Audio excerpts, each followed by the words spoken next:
ये एक normal Ford Mustang GT500 और ये एक शेल्बी मस्टैंग GT500।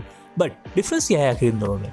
एक विजुअल डिफरेंस ये है कि नॉर्मल मस्टैंग GT500 में आपको देखने के लिए मिलता है घोड़े का लोगो और एक शेल्बी GT500 में आपको देखने के लिए मिलता है कोबरा का लोगो। तो जो डिफरेंस है वो लोगो से काफी हद तक ज्यादा है। नॉर्मल मस्टैंग GT500 में आपको देखने को मिलता है 5 लीटर का V8 पेट्रोल इंजन जो प्रोड्यूस करता है 396 bhp की पावर और 515 Nm का टॉर्क, और एक शेल्बी GT500 में आपको देखने को मिलता है 5.2 लीटर का super charge cross crank V8 engine जो प्रोड्यूस करता है 750 bhp की पावर और 815 न्यूटन मीटर का टॉर्क, जो अप्रॉक्सीमेटली एक नॉर्मल फोर्ड मस्टैंग से डबल है, जो बहुत ही ज्यादा कूल है। But here the question arouses, आखिर ये शेल्बी है क्या और कैसे एक नॉर्मल मस्टैंग के ऊपर अपना लोगो लाके सेल कर रही है? तो Shelby American season America based car modification company जो बस फोर्ड के लिए ही कार को मॉडिफाई करता है और बेसिकली ये इंटीरियर एक्सटीरियर सारी चीज को मॉडिफाई करता है। बट जो मेन इसका इंटेंशन होता है वो होता है इंजन ट्यूनिंग के लिए, और इंजन किस लेवल तक ट्यून करता है वो अभी स्टार्टिंग में आपने देख ही लिया है। But the main question is not that कि what is Shelby, the main question is who is Shelby.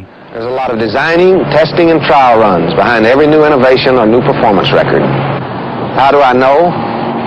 My name's Carroll Shelby and performance is my business. This guy is such an icon, such a hero to so many people. The tall man from Texas is in the saddle. Carroll Shelby pushes his Ferrari and is showing the way. He won and he won and he won. And at the finish, it's Carroll Shelby blazing past. As a driver, Shelby was considered one of the best to ever compete. He wins Le Mans and he's dying. They told me I had 5 years to live. I figured, so what? So Carroll Shelby was a sports car racer and obviously not an easy one. उन्होंने कुछ time तक military में भी काम किया हुआ था, लेकिन for some reason he have to drop the job of military. उसके बाद उन्होंने ऑयल फील्ड्स में भी काम किया, लेकिन he didn't got the success in oil fields also. फिर उसके बाद he decided to start his own business of chicken farms. Chicken farm के बिजनेस में उन्हें काफ़ी ज़्यादा सक्सेस मिली। After earning some money he decided to follow his passion of racing. उन्होंने अपने एक दोस्त को कन्विंस किया to borrow his MGTC car to participate his first race. उन्होंने अपनी पहली रेस में पार्टिसिपेट किया और ही manage to win the race also. उसके बाद कुछ घंटों बाद उन्होंने एक और रेस में पार्टिसिपेट किया जिसमें जगुआर XK 120 पार्टिसिपेट कर रही थी, जो उनकी MGTC से अप्रॉक्सीमेटली ट्वाइस थी हॉर्स पावर्स में, लेकिन Carroll Shelby manage to win that race also. फिर उसके बाद तो Carroll Shelby was a hot topic to discuss. The tall man from Texas is in the saddle. Carroll Shelby pushes his Ferrari and is showing the way. He won and he won and he won. And at the finish, it's Carroll Shelby blazing past.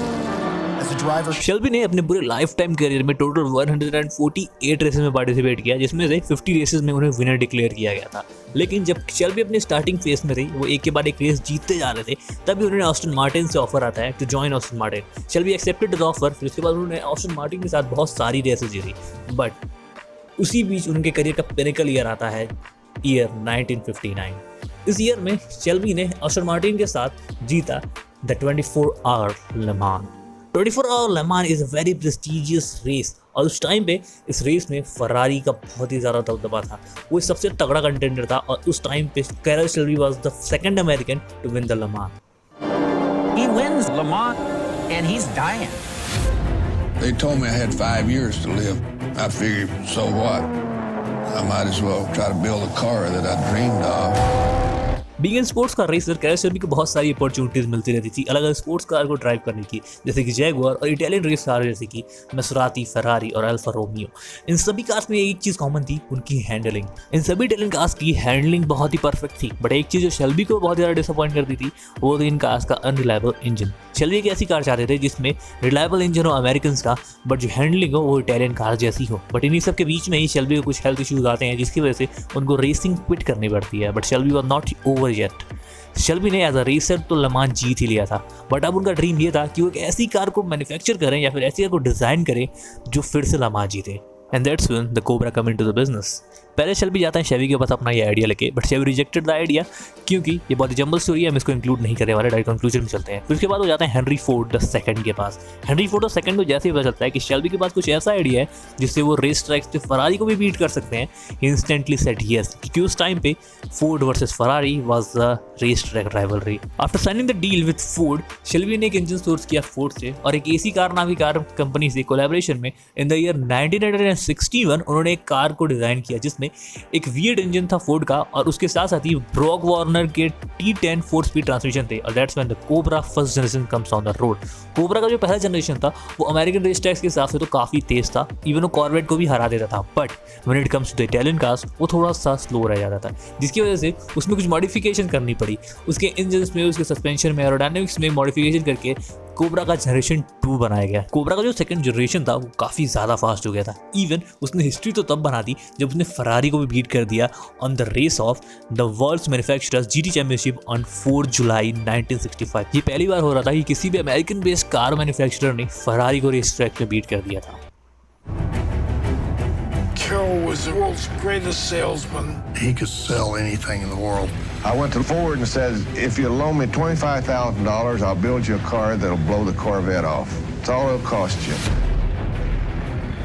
It was absolutely amazing that a group of guys from Venice, California could come down here and beat all those high-end manufacturers.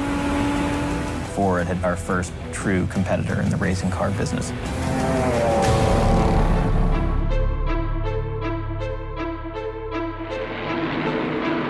Ferrari factory team, they'd been champions of the world forever. When it came to Ferrari, Dad was never a big fan. Enzo wanted nothing to do with Shelby. Carroll's goal was to beat Ferrari's ass. He wanted to show what Americans could do.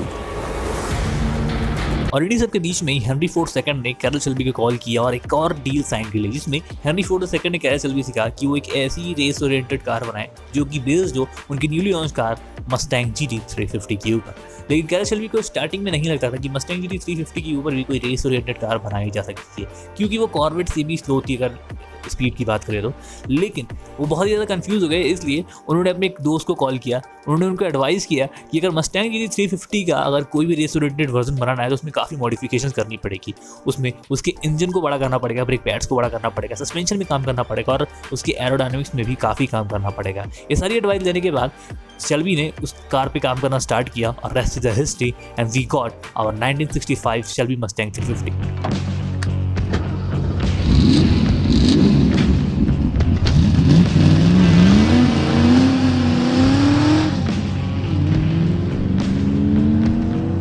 Shelby Mustang GT 350 को एक totally race oriented car ही बनाया गया था, उसको बस race tracks के लिए बनाया गया था। लेकिन स्टार्टिंग में ये ऐसा प्रोजेक्ट था जो बहुत ही इम्पॉसिबल सा लग रहा था, but when it's come on the road, it's totally successful product। 1965 Shelby GT 350 के बाद भी काफ़ी जनरेशंस को Shelby ने मॉडिफाई किया था, जैसे कि ये 1967 Shelby GT 500, इसके अलावा 1967 Shelby GT 500 Eleanor Super Snake। ये जो कार है ना वो नॉर्मल Shelby GT 500 से काफ़ी ज़्यादा तगड़ी है। इसके अलावा जो कार है वो है GT40। इस कार ने तो हिस्ट्री क्रिएट कर दी थी। ये पहली अमेरिकन बेस्ड कार थी जिसने ले मांस में फरारी को बीट किया था। इसके अलावा 1969 Shelby GT 500, the most iconic Shelby ever। इसके अलावा तो 2020 Shelby GT 500, the most powerful Mustang। So this is how the Shelby GTs comes into the business। आपकी सबसे फेवरेट Shelby GT कौन सी है कमेंट सेक्शन में जरूर बताइएगा। वीडियो को लाइक करके जरूर जाना, चैनल को सब्सक्राइब करके बेल नोटिफिकेशन ऑन करो ताकि फ्यूचर कोई वीडियो मिस आउट ना करो और ये वीडियो अपनी कार गैंग के साथ जरूर शेयर करें।